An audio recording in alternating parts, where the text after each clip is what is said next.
Coach, obviously you guys had that 39-9 run to end the first half. What do you feel like were keys in it? I understand making shots and defending, but anything in particular that you noticed in that run?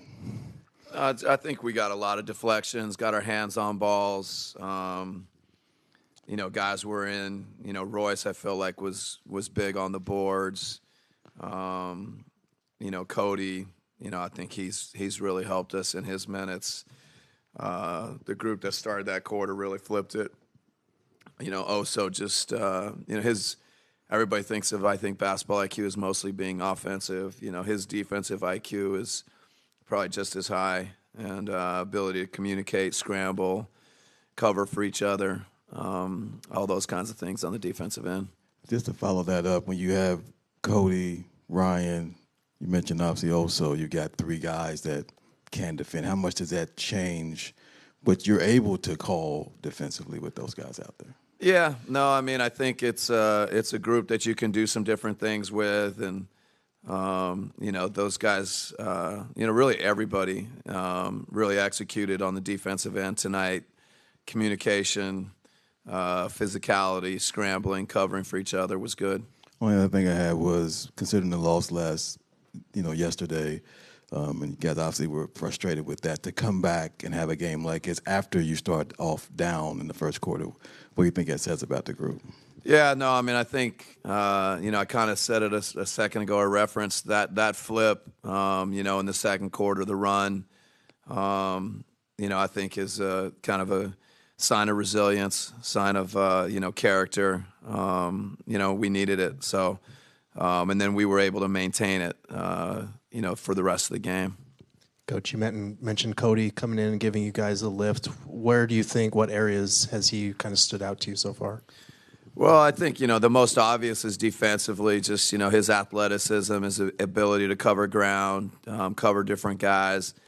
But I think there's an offensive, ability to get to the paint, drive a closeout, the kick out to Kevin off I don't know if it was an offensive rebound or the drive, but, I think there's a really smart player on both ends of the court. Again, similar to when you talk about Oso, I think everybody talks about Cody's IQ defensively or his abilities defensively. I think he's got some stuff that he does offensively that can help us too. With Brad being out, how did you like that look of once again filling in the starting lineup?